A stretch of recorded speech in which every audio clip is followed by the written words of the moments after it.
Musk को tension दे रही है जेफ बेजोस की पूर्व पत्नी की दरियादिली। दान पर अब गंभीर सवाल उठ रहे हैं। जानेंगे क्या है मामला। तो वहीं यूरोप को भारत से चाहिए 1 मिनट में 1000 गोलियां छोड़ने वाला हथियार। जियोपॉलिटिक्स में बहुत कुछ चल रहा है, हमेशा की तरह जानने को मिलेगा बहुत कुछ।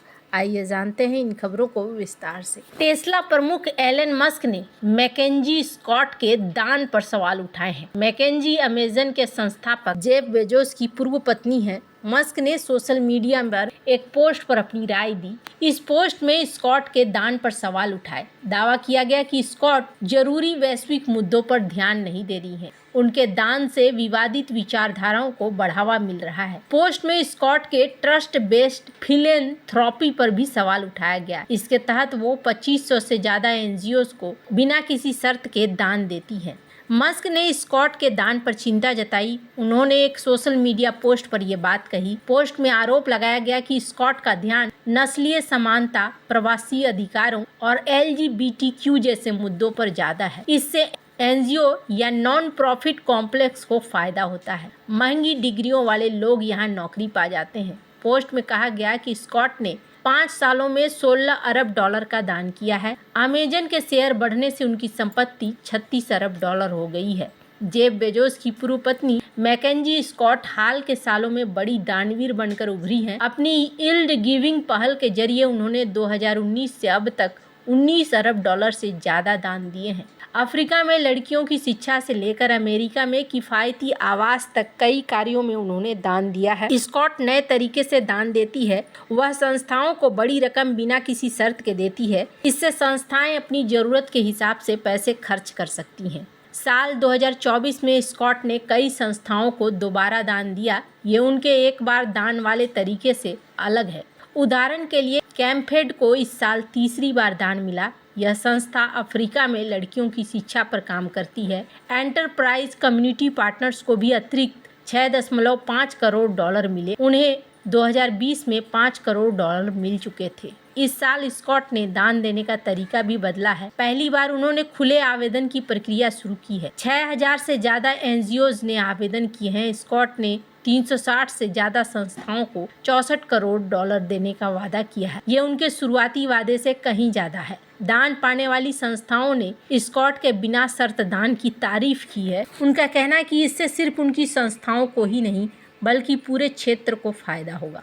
एलन मस्क ने स्कॉट के दान पर सवाल उठाते हुए इसे चिंताजनक बताया है। उनका मानना है कि स्कॉट गलत जगहों पर पैसा लगा रही है। वह ऐसे मुद्दों पर ध्यान दे रही हैं जिनसे समाज में फूट पड़ सकती है। एलन मस्क का कहना है कि स्कॉट को दुनिया की असली समस्याओं पर ध्यान देना चाहिए, जैसे गरीबी, भूख और बीमारी। स्कॉट और मस्क के बीच ये मतभेद दान के तरीके पर बहस छेड़ सकता है। स्कॉट का मानना है कि संस्थाओं को बिना किसी शर्त के पैसे देने चाहिए ताकि वे जरूरत के हिसाब से उनका इस्तेमाल कर सके। मस्क का विचार है कि दान का इस्तेमाल ठीक से होना चाहिए, नजर रखी जानी चाहिए जिससे पैसा बर्बाद न हो। खैर, मस्क भी अपनी जगह पे सही है। वैसे जहां एक तरफ ये सब कुछ चल रहा है, वहीं दूसरी तरफ यूरोप भारत की तरफ भागता हुआ नजर आ रहा है। मेक इन इंडिया पहल को बढ़ावा देते हुए उत्तर प्रदेश के कानपुर में बनी मशीन गन की मांग यूरोप में बढ़ रही है। स्मॉल आर्म्स फैक्ट्री द्वारा विकसित मीडियम मशीन गन अपनी खूबियों के कारण कई देशों में लोकप्रिय हो गई है। यह नवीनतम मशीन जमीनी युद्ध में एक कारगर हथियार के रूप में काम करती है। सैनिकों के बीच आमने सामने की लड़ाई में ये medium machine gun game changer साबित हो सकती है, क्योंकि इसमें प्रति मिनट 1000 गोलियां दागने की क्षमता है। हथियार की प्रमुख विशेषताएं हैं: बंदूक का वजन 11 केजी है और ये प्रति मिनट 1000 राउंड फायर कर सकता है। ये 1.8 किलोमीटर या 1800 मीटर तक दुश्मनों को खत्म कर सकती है। यूरोप की स्मॉल आर्म्स फैक्ट्री को अब तक का सबसे बड़ा ऑर्डर मिला है। दिसंबर 2023 में एक यूरोपीय देश के साथ समझौता हुआ है। अब हथियारों का उत्पादन तेज हो गया है। मैग में बैरल भी है। बैरल का वजन 3 केजी है। इस मशीन गन की लंबाई 1255 mm है। ये 1800 से 2000 मीटर की दूरी पर खड़े दुश्मनों पर सटीक निशाना लगाने में सक्षम है। इस गन का कैलिबर 7.62 गुना 51 mm है, इसलिए ये कई सेनाओं की पहली पसंद बन रही है। MMG को मिला बड़ा ऑर्डर। इस साल इस मशीन गन का ऑर्डर 225 करोड़ रुपए पार कर गया है। याद दिला दें कि पिछले साल स्मॉल आर्म्स फैक्ट्री को 190 करोड़ रुपए का ऑर्डर मिला था। रिपोर्ट्स के मुताबिक कई यूरोपीय देश अपने सैनिकों को ये गन सप्लाई करने में गहरी दिलचस्पी दिखा रहे हैं। इस संबंध में स्मॉल आर्म्स फैक्ट्री से बातचीत चल रही है। 2000 MAG का ऑर्डर पूरा करने के बाद फैक्ट्री दूसरे समझौतों के ऑर्डर भी पूरे करना शुरू कर देगी। हालांकि सिर्फ यही चीज नहीं देखा जा रहा है, बल्कि देखा जा रहा है कि यूरोप अब भारत की तरफ हथियारों के लिए आता हुआ दिख रहा है। फ्रांस भी भारत से बात कर रहा है, भारत से नए हथियार लेने के लिए। फ्रांस जो कि खुद हथियारों का सबसे बड़ा सौदागर में से एक आता है, उसे अब देखा जा रहा है कि वो भारत से लगातार संपर्क बनाए हुए है और वो भारत से हथियार चाहता है।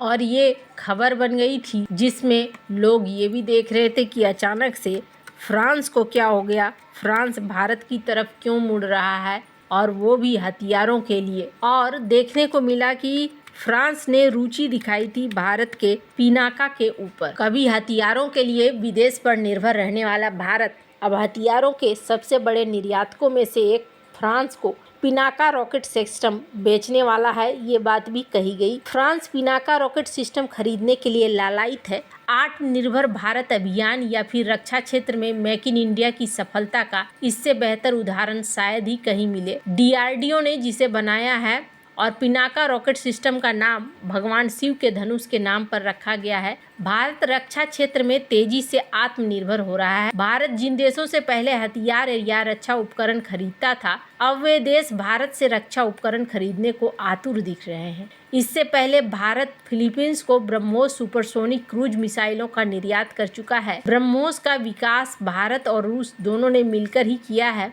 फ्रांसीसी सेना के ब्रिगेडियर जनरल स्टीफन रिचो ने कहा था कि हम Pinaka multi barrel rocket launcher system का मूल्यांकन कर रहे हैं, क्योंकि हमें पिनाका जैसे सिस्टम की जरूरत है। वरिष्ठ फ्रांसीसी अधिकारी दोनों पक्षों के बीच वार्ता के लिए भारत भी पहुंचे थे। फ्रांसीसी अधिकारियों ने कहा कि दोनों देश हाई टेक्नोलॉजी साझा कर रहे हैं, क्योंकि वो मिलकर स्कॉर्पियन जैसी हाई कैपेसिटी वाले पनडुब्बी बना रहे हैं। दोनों देशों का सहयोग व्यापारिक साझेदारी से कहीं अधिक है। फ्रांसीसी ब्रिगेडियर जनरल ने कहा था कि दोनों देश शक्ति श्रृंखला के अभ्यास आयोजित करते रहे हैं। दोनों देशों के बीच घनिष्ठ साझेदारी की प्रतीक के रूप में एक दूसरे के राष्ट्रीय दिवस कार्यक्रम में भी भाग लेते रहे हैं। पिनाका रॉकेट सिस्टम 75 किलोमीटर से भी अधिक दूरी तक लक्ष्य को भेद सकती है। भारत पहले से ही इसका निर्यात कर रहा है। आर्मेनिया ने भी इसके लिए ऑर्डर दिए हैं। कई अन्य देश भी इसमें रुचि दिखा रहे हैं। इस वर्ष की शुरुआत में chief of defence staff general Anil Chauhan की उच्च स्तरीय यात्रा के दौरान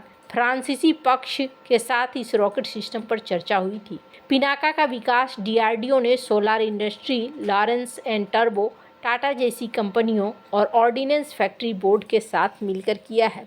तो अब यूरोपीय देश देखने को मिल रहा है कि ये भारत की तरफ आ रहे हैं और भारत से हथियार खरीदना चाहते हैं। अब इसके पीछे एक बड़ा कारण है कि सस्ते में इनको भरोसेमंद हथियार मिल रहा है। वैसे आपको क्या लगता है, इन सब मामले में आपकी क्या राय है, कमेंट कर जरूर बताएं। जल्द मिलते हैं अगले वीडियो में नई खबर के साथ।